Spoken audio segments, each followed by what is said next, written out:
My name is Les Prince, and I'm from Anigami First Nation, and I'm the fire prevention officer here at AKRC, and I'm also doing the mining advisor. Yes, I've had diabetes since I was diagnosed when I was 38. Yep. I always was cognizant of the fact that diabetes ran high in my family, so I always tried to take care of myself, but unfortunately, genetics just caught up. All my all my aunts and uncles on my mother's side had it. My mother passed away from it when she was 42 from complications of diabetes. So that was always in the back of my mind to try and take care of myself. But the one day there, my brother, who was already diabetic before me, he said, "Let me test you," because he always tested me, and I was normal all the time. But then this one particular day, I was like 20. So, but I didn't feel any different. I didn't. But we called the nurse the next day, and then I got tested again, and unfortunately, I was pre-diagnosed with pre-diabetes. So I was put on metformin for 4 months to try and bring it down. But after that, after 6 months, it was determined.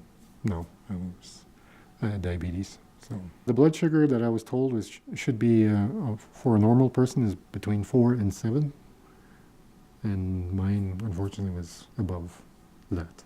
And it took a couple days from the initial test that we did for it to eventually come down to, I think it was like 8 by the time I saw the nurse. With my job that I was at the time, I was a firefighter, wildland firefighter, so I was constantly active, and I didn't really experience any symptoms. I had to talk with my supervisors at the MNR at the time to try and change my diet to try and so they could accommodate me with different types of foods to help me out. Just more of a less sugary stuff. It was more high protein type of stuff, just because of the amount of energy that you expend when you're fighting fires. And it's hard. It's life changing for sure. But I get lightheaded once in a while. It's just I think it's due to the medication that I take. Sometimes it's just my body's changing as I'm starting to get to that upper age level. I try and walk as much as I can to try and find a way to find stress relief. Just try and stay active, try and stay positive. Like it is a bit of a life-altering change in your lifestyle. Like I haven't had a drink. I quit drinking also. I haven't had a drink in 8 years since the birth of my first granddaughter. That's really helped my body. Yeah, I just try and have a positive attitude every day. I try and stick to my game plan with the food, but it's hard because there's so many temptations. But you got to think of your family members. Like, you might have a wife, you might have some children. You got to stick around for that. All my kids are done high school now, and I've seen all of them graduate. So that's a star in my book. So, and I'd still like to be around when they graduate from college. You don't have to be scared of diabetes. You just gotta learn how to work with it, like work around it, that type of thing. It is possible to live well with diabetes.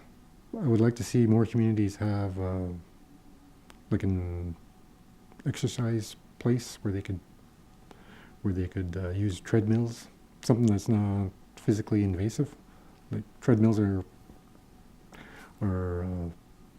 good on the body. Try and live more of a healthy lifestyle. Probably cut down on their consumption of alcohol if they still engage in that kind of stuff. Like at least bring it down, cut it in half. Watch out for your high blood pressure. Try and find ways through exercise, because high blood pressure is pretty much the silent killer with diabetes. Try and have a positive outlook, because that goes a long, long way, rather than being, oh no, I got diabetes. It's so negative type thing, because then you get stuck into that rut, and you just got to try and remain positive, because every day is a new challenge. Every day is a new adventure. I that's the way I look at it every day. It's just a new chapter that develops every day. Oh. It served me well so far. Yeah, yeah.